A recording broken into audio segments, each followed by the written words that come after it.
अस्सलामुअलैकुम नाजरीन, आदाब, इस्तकबाल है आपका, स्वागत है आपका Parbhani update news Parbhani Maharashtra India से। मैं आपका मेज़बान कलीम कुरैशी। आइए नाजरीन, डालते हैं आज की सबसे अहम और ब्रेकिंग न्यूज़ पर नज़र। नाजरीन, आपको बता दें कि कल 26 मार्च को परभनी ज़िले के तमाम 9 तालुकों में और पूरे ज़िले में जो संचारबंदी लगाई गई है, जो कर्फ्यू लगाया गया है, गुज़िश्ता 24 मार्च शाम 7 बजे से लेकर 1 अप्रैल सुबह 6 बजे तक ये कर्फ्यू रहेगा, संचारबंदी रहेगी। और इस दौरान किन किन को कौन कौन सी छूट रहेगी, कैसी सहूलतें रहेगी, इसकी मज़ीद मालूमात कुछ इस तरह से है। वहीं हम अपने दर्शकों को बता दें कि परभनी ज़िले के तमाम ही शासकीय व नीम शासकीय कार्यालय और उसी के साथ तमाम ही गवर्नमेंट और प्राइवेट अधिकारियों को, कर्मचारियों को, उनकी गाड़ियों को छूट रहेगी। उसी के साथ मेडिकल इमरजेंसी की गाड़ियों को छूट रहेगी, एम्बुलेंस की तमाम एम्बुलेंस को छूट रहेगी। और उसी के साथ नाजरीन, ज़िले के गवर्नमेंट हॉस्पिटल, प्राइवेट हॉस्पिटल और तमाम ही मेडिकल शॉप खुले रहेंगे। और उसी के साथ इनसे जुड़े हुए तमाम कर्मचारी, अधिकारी, doctor, nurse, sister, Covid vaccine centre के कर्मचारी, आरटीपीसीआर सेंटर और उसी के साथ एंटीजन टेस्ट सेंटर के तमाम ही कर्मचारी, उनको और उनकी गाड़ियों को, मेडिकल इमरजेंसी के तमाम ही लोगों को इस कर्फ्यू के दौरान छूट रहेगी। वहीं हम अपने दर्शकों को बता दें कि अति आवश्यक सेवाएं जो इसेंशियल सर्विसेज में आता है, उन तमाम को छूट रहेगी, ऐसा भी आज के आदेश में बताया गया है। उसी के साथ इलेक्ट्रॉनिक मीडिया, प्रिंट मीडिया, पत्रकार और इन तमाम से जुड़े हुए जो कर्मचारी हैं, उनकी गाड़ियां, इन तमाम को इस कर्फ्यू के दौरान छूट रहेगी। उसी के साथ नाजरीन, पेट्रोल पंप, गैस एजेंसी, उसी के साथ इन तमाम की गाड़ियां और इन के ऑफिसेस में और पेट्रोल पंप पर काम करने वाले कर्मचारियों को भी इस कर्फ्यू के दौरान छूट रहेगी। उसी के साथ किराना दुकान मालिकों के लिए होम डिलीवरी का एक ऑप्शन रखा गया है। और पूरे ज़िले में दूध की जो सेवाएं होती है, देहातों से शहरों में जो दूध लाकर दिया जाता है, उन्हें सुबह 6 बजे से लेकर सुबह 9 बजे तक की परमिशन दी गई है। डोर टू डोर जाकर दूध की सेवाएं दे सकते हैं। उसी के साथ कोरोना वैक्सीन जिन लोगों ने ले ली है, उन लोगों को भी इस कर्फ्यू के दौरान कहीं पर जाने आने के लिए छूट रहेगी। उसी के साथ आरटीपीसीआर एंटीजन टेस्ट करवाने के लिए अगर जाना है तो उनको जाने के लिए भी किसी किस्म की कोई रोक नहीं रहेगी। उसी के साथ एमपीएससी, यूपीएससी और जो कॉम्पिटिटिव एग्ज़ाम दे रहे हैं स्टूडेंट, उनके लिए लाइब्रेरी तक जाकर पढ़ाई करने की अगर वो इच्छा रखते हैं तो उनके लिए भी छूट रखी गई है। गवर्नमेंट बैंक, प्राइवेट बैंक, ये मार्च एंड होने की वजह से खुले रहेंगे। इसमें लोगों के काम नहीं होंगे, लेकिन बैंक के जो मार्च एंडिंग के काम होते हैं वो किए जा सकते हैं। उसी के साथ चार्टेड अकाउंटेंट के ऑफिस खुले रहेंगे, कोर्ट परिसर खुला रहेगा, कोर्ट के तमाम जो पेंडिंग काम है वो किए जाएंगे। वकील हजरात के ऑफिसेस को भी छूट दी गई है, उनकी गाड़ियाँ, उनके ऑफिसेस को खुला रखने की इजाज़त दी गई है। उसी के साथ नाजरीन, परभनी ज़िले के तमाम उन होटल वाले और खानावाड़, किचन सेंटर, मेस जिसे कहते हैं, इन तमाम को पार्सल सेवा देने की इजाज़त दी गई है। बिठाकर होटल खोलकर वहाँ पर लोगों को बिठाकर खाना नहीं दिया जा सकता, सिर्फ वो होम डिलीवरी या पार्सल सर्विस दे सकते हैं, ऐसा भी आदेश में बताया गया है। उसी के साथ ऑनलाइन सर्विसेज जो फ्लिपकार्ट या दूसरी जो ऑनलाइन सर्विसेज हैं, उनको भी यहाँ पर इसेंशियल में रखा गया है, उन्हें भी इजाज़त दी गई है। उसी के साथ ज़िले के तमाम किसानों को अपने खेत में जाने के लिए उन्हें भी इजाज़त दी गई है। वो खेत में जा आ सकते हैं, लेकिन सोशल डिस्टेंस का पालन करते हुए, मास्क लगाते हुए वो अपने खेतों में खेती के काम करने के लिए जा सकते हैं। उसी के साथ ज़िले में जितने भी रेती के जो टेंडर अलाउड किए गए थे, उन तमाम टेंडर धारकों को और उन तमाम गाड़ियों को परमिशन दी गई है कि वो अपनी गाड़ियों के ज़रिए रेती ला सकते हैं, क्योंकि जो टेंडर दिया जाता है उसका सीमित टाइम होता है, उस टाइम के अंदर ही उनको रेती लानी होती है। और बाज़ाब्ता जो रेती ला रही है गाड़ियां, उनको पावती और सोशल डिस्टेंस, मास्क का इस्तेमाल करने के लिए भी बताया गया है। तो कुल मिलाकर कल 26 मार्च को पूरे परभनी ज़िले के जो ज़रूरी और इसेंशियल सर्विसेज है जैसे कि हमने आपको अभी बताया, उन तमाम को छोड़कर पूरे ज़िले में कर्फ्यू रहेगा और इस कर्फ्यू को सख्ती से नाफिज किया गया है।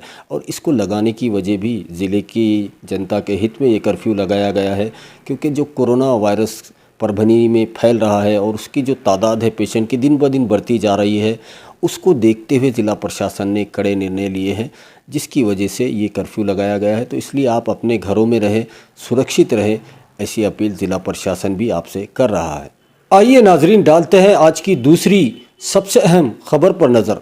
दूसरी अहम खबर आज 25 मार्च को परभनी ज़िला व्यापारी महासंघ के सेक्रेटरी तथा परभनी महानगर पालिका के कॉरपोरेटर सचिन अम्बिलवादे साहब, इनके अध्यक्षता में परभनी व्यापारी महासंघ के तमाम ही सदस्यों ने मिलकर आज परभनी के ज़िलाधिकारी दीपक मुंगड़ीकर साहब से कर्फ्यू में ज़िले के व्यापारियों को ढील देने की मांग की है। हम अपने दर्शकों को बता दें कि आज 25 मार्च को परभनी ज़िला व्यापारी महासंघ के सेक्रेटरी सचिन अम्बिलवादे साहब, इनके मौजूदगी में कॉरपोरेटर मोइन मौली, भगवान नाथानी, आशीष कंकारिया, फुल कल्याणकर, अबू बकर, खैरा जानी, मुथा आदि व्यापारियों के साथ परभनी जिलाधिकारी को एक निवेदन द्वारा मांग की गई कि जो कर्फ्यू लगाया गया है 24 मार्च शाम 7 बजे से लेकर 1 अप्रैल सुबह 6 बजे तक, इसमें शिथिलता लाई जाए और व्यापारियों के लिए ढील दी जाए। उसी के साथ सुबह 10 बजे से लेकर शाम के 5 बजे तक व्यापारियों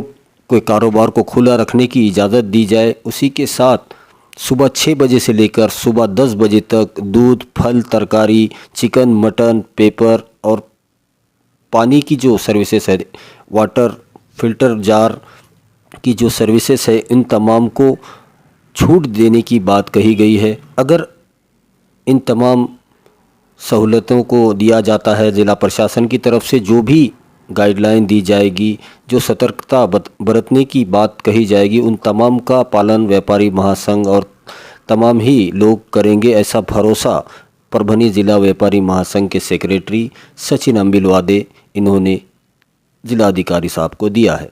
उसी के साथ जब से ज़िलाधिकारी साहब ने कर्फ्यू का ऐलान किया है, तब से इसका विरोध भी पूरे ज़िले में हो रहा है। अलग अलग संस्थाओं ने इस कर्फ्यू का विरोध किया है, जिसमें एतमाद एजुकेशन एंड वेलफेयर सोसाइटी के अध्यक्ष मोहम्मद शफीक ने भी निवेदन द्वारा कर्फ्यू ना लगाने की मांग की है।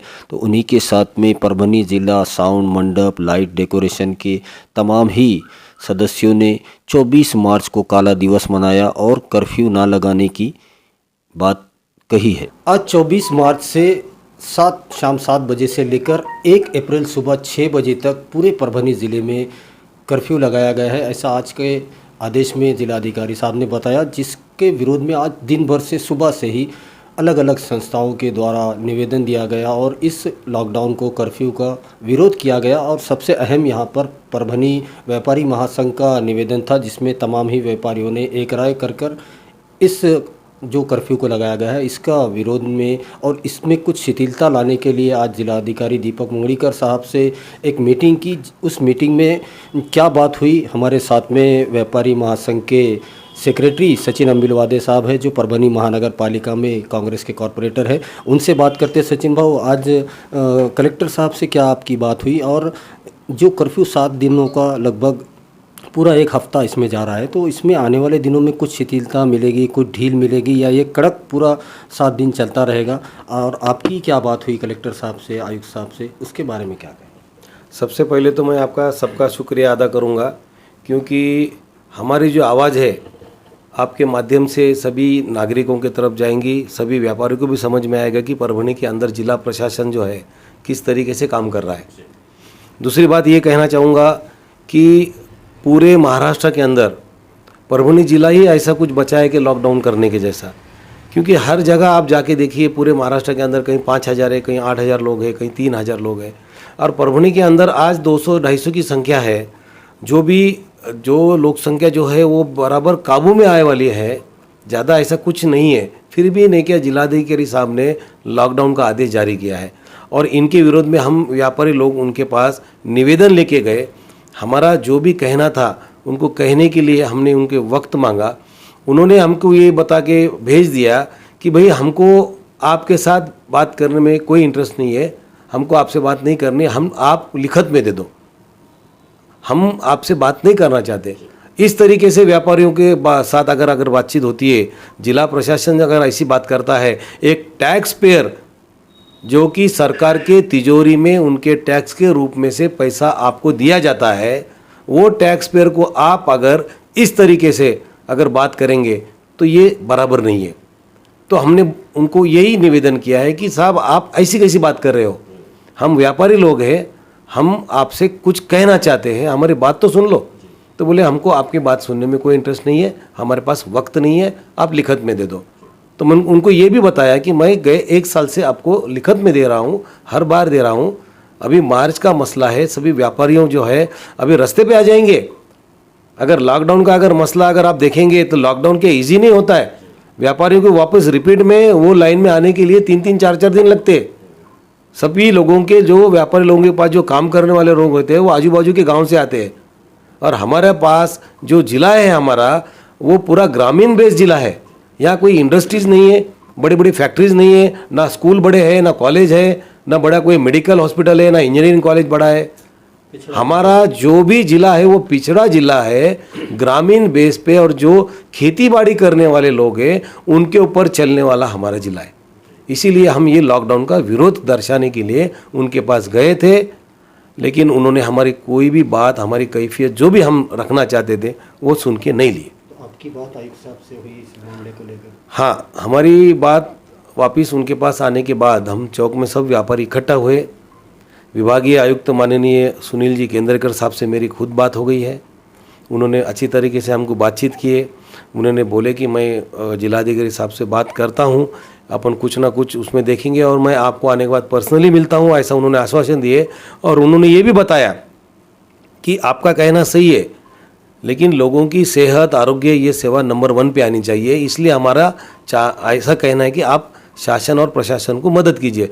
तो हमने यही कहा है कि साहब, हर वक्त ऐसा कोई भी व्यापारी नहीं होगा महाराष्ट्र का या इंडिया का कि जिसने प्रशासन को साथ नहीं दिया होगा। लेकिन हमारे पीछे कौन है? हम व्यापारी जाएं तो कहाँ जाए? हमारा सुनने के लिए तो कोई चाहिए। ना जिलाधिकारी सुनते हैं हमारी, ना ऊपर हमारी बात कोई सुनता है, और ना ही कोई नेता हमारी बात सुनता है। इतने बड़े बड़े नेता होने के बावजूद भी हमारे परभनी जिला व्यापारी महासंघ को उनका सपोर्ट होना चाहिए था, जो कि हमको नहीं मिल रहा है। अभी ये लॉकडाउन का जब ये बातचीत चल रही थी, इसके पहले भी हमारी एक मीटिंग हो गई, उसी में तय हुआ था कि लॉकडाउन नहीं है, हम कुछ करेंगे टाइमिंग में। उसके मुताबिक काम चालू भी था। लॉकडाउन भी जारी किया है, 7 बजे के बाद बंद किया है, उसको और टाइम कम करा दो आप। हमारा ये भी कहना है, हम 1 महीना लॉकडाउन करने के लिए तैयार है। कोरोना जाने वाला है क्या? आप लिखत में दीजिए कि परभनी जिले के अंदर 30 दिन के बाद कोरोना का एक भी पेशेंट नहीं मिलेगा, राइटिंग में दे दो, हम पूरा जिला बंद कर देंगे।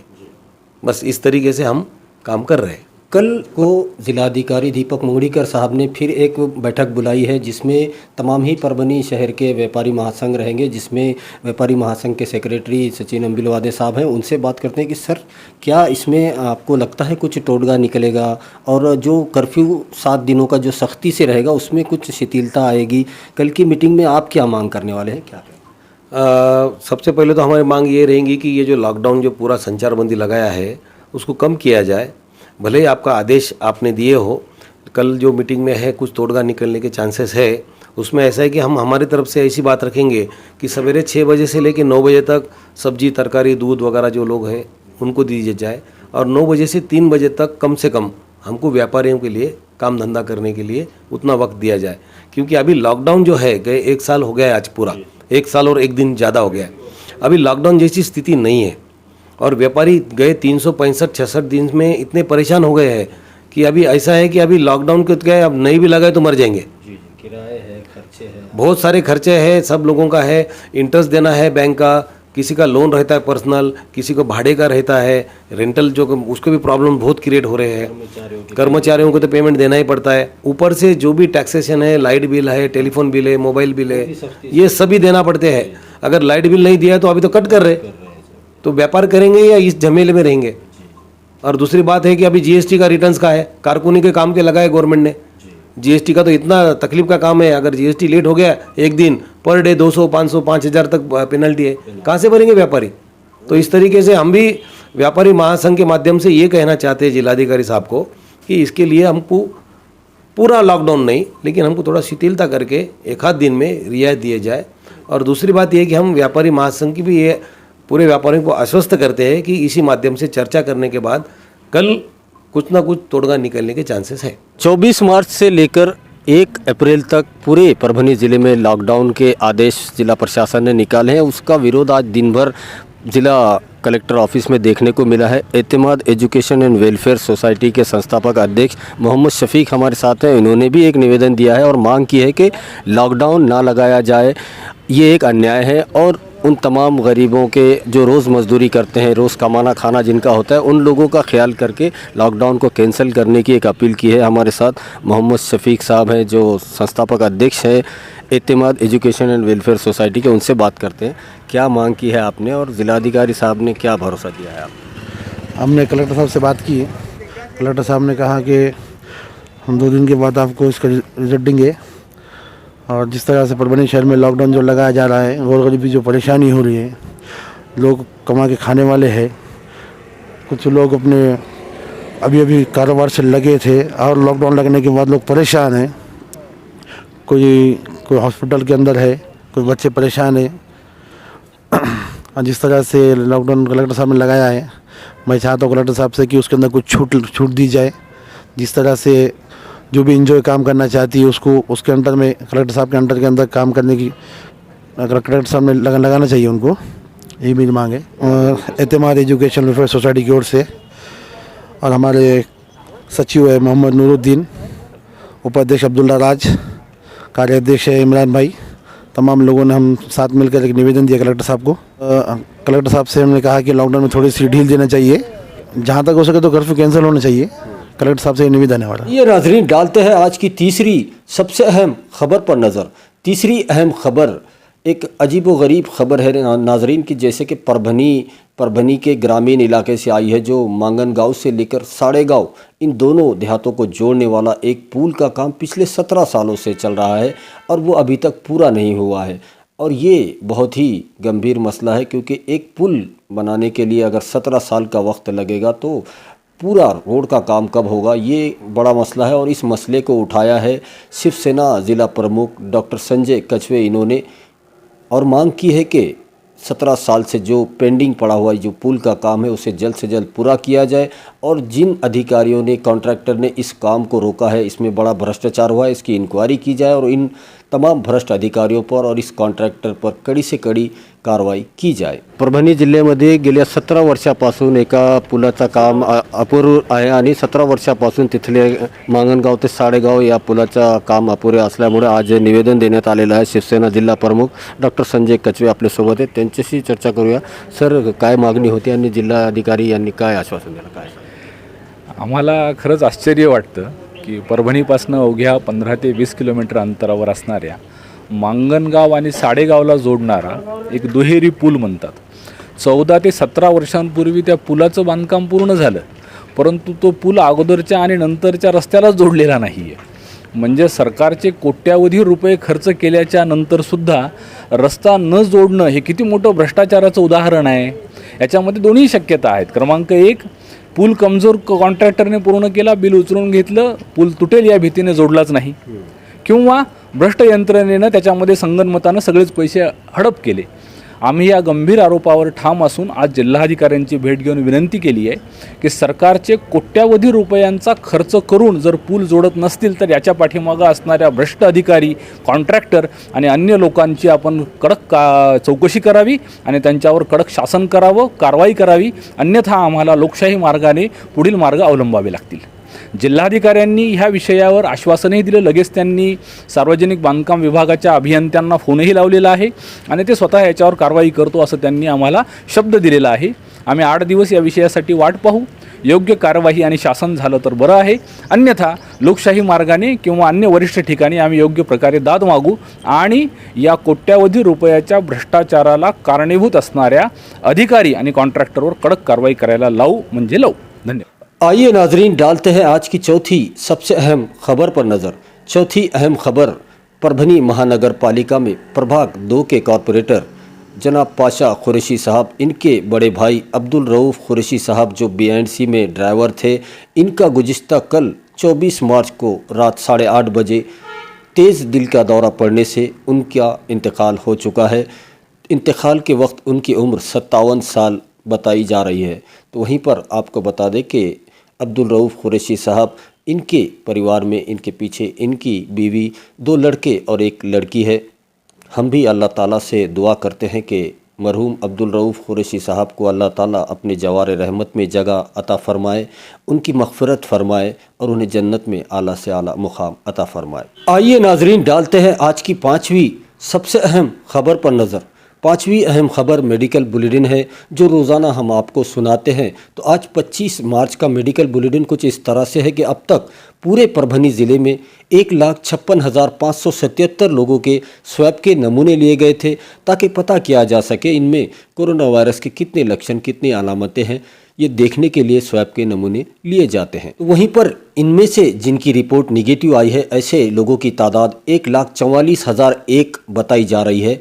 तो वहीं पर अगर पूरे परभनी ज़िले में कोरोना की चपेट में आने वाले पेशेंट की बात की जाए तो अब तक जब से कोरोना वायरस परभनी में दाखिल हुआ है तब से लेकर आज तक 11,995 लोग कोरोना वायरस की चपेट में आए थे। तो वहीं पर इनमें से जो डिस्चार्ज हुए हैं, ऐसे पेशेंट की तादाद 10,038 बताई जा रही है। तो वहीं पर अगर पूरे परभनी ज़िले में अब तक कोरोना की वजह से अपनी जान गंवाने वाले पेशेंट की बात की जाए तो ये आंकड़ा बढ़कर 369 पहुंच चुका है। 369 पेशेंट की मौत कोरोना की वजह से अब तक पूरे परभनी ज़िले में हो चुकी है। और अगर ज़ेरे इलाज पेशेंट की बात की जाए तो परभनी कोविड हॉस्पिटल जो ITI के अंदर है, वहाँ पर आज भी 588 पेशेंट जो कोविड की चपेट में है, कोरोना वायरस की चपेट में है और वो परभनी में अपना इलाज ले रहे हैं। और अगर आज 25 मार्च आज के दिन की बात की जाए तो आज के दिन भी 373 कोरोना के मामले पूरे परभनी ज़िले में सामने आए हैं। 373 कोरोना पॉजिटिव पेशेंट आज 25 मार्च को पाए गए हैं। तो वहीं पर आज डिस्चार्ज होने वाले पेशेंट की तादाद 48 बताई जा रही है। 48 पेशेंट जो कोरोना की चपेट में थे और वो पूरी तरह से ठीक होकर सेहतयाब होकर अपने घरों को जा चुके हैं। ऐसे पेशेंट की तादाद आज के दिन 48 बताई जा रही है। और अगर आज 25 मार्च कोरोना की वजह से मरने वाले पेशेंट की बात की जाए तो 5 पेशेंट की मौत पूरे परभनी ज़िले में आज 25 मार्च को होने की बात आज की प्रेस नोट में बताई गई है। और ये press note Parbhani civil hospital के CS डॉक्टर बाड़ा साहब नागरगोजे और ज़िला अधिकारी दीपक मुंगड़ीकर साहब, इन दोनों की हस्ताक्षर से रिलीज़ की जाती है। तो ये आज 25 मार्च का मेडिकल बुलेटिन था जिसकी तफसीली मालूमात हमने आपको दे दी है। वहीं हम अपने दर्शकों को बता दें कि परभनी ज़िला प्रशासन और ख़ास तौर पर परभनी के ज़िला अधिकारी दीपक मुंगड़ीकर साहब, इनकी जानिब से पूरे परभनी डिस्ट्रिक्ट की जनता से ये अपील की जा रही है कि जो 3 सूत्री मुहिम महाराष्ट्र शासन की तरफ से चलाई जा रही है जिसमें मास्क लगाना कंपलसरी किया गया है। आप जब भी अपने घरों से बाहर निकले अपने चेहरे पर मास्क ज़रूर लगाएं, फेस कवर ज़रूर लगाएं, उसी के साथ सैनिटाइज़र का इस्तेमाल करें और एक दूसरे से सुरक्षित अंतर ज़रूर रखें। उसी के साथ माज़ा कुटुंब माजी जवाबदारी, इस मुहिम में भी अपना पूरा सहयोग दें। अपने घर वालों का, ख़ानदान वालों का, दोस्त परिवार का कोरोना टेस्ट ज़रूर करवा ले, ऐसी अपील ज़िला प्रशासन बार बार आपसे कर रहा है। वहीं हम अपने दर्शकों से ये गुजारिश करते हैं, ये अपील करते हैं, ये रिक्वेस्ट है हमारी आपसे कि आप हमारे चैनल परभनी अपडेट न्यूज़ को सब्सक्राइब ज़रूर करें, लाइक करें, शेयर करें और कमेंट तो ज़रूर करें ताकि आप दर्शकों की राय हमें मालूम हो सके। और बेल आइकॉन का बटन दबाना ना भूलें ताकि आने वाली हर खबर सबसे पहले आपको मिल सके। तो अपना बहुत ख्याल रखिए, ज़िला प्रशासन की गाइडलाइन का पालन कीजिए, अपने घरों में रहिए, सुरक्षित रहिए और मुझे दीजिए इजाज़त। आप देखते रहिए परभनी अपडेट न्यूज़।